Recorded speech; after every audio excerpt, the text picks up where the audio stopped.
So it was kind of the beginning of 2019 that they started doing the work.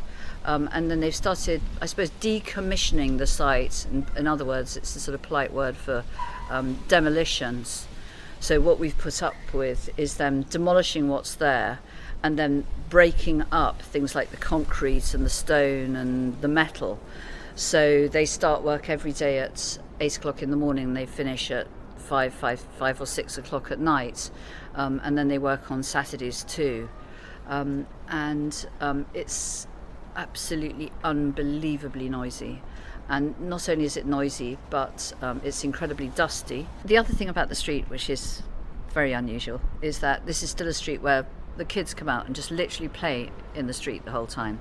And there's a group of little boys, between about 5 and 14, who all come out and play football and basketball. And 3 of them collapsed over the course of last summer and were taken off to A&E and had to be given oxygen. One of them was asthmatic, but the other 2 weren't.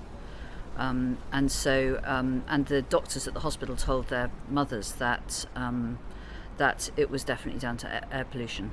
At the beginning of last year, once the work started, and the dust was really bad, to a point that there was one day where even my cats were looking up in the air because there was literally a black cloud over the garden, and which then fell on the laundry and on us that we were obviously just breathing in.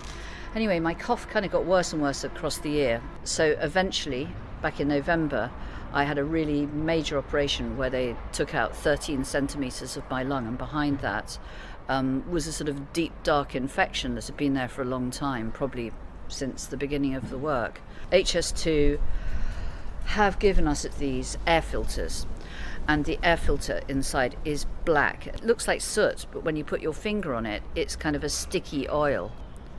And I presume that's what we're all breathing in.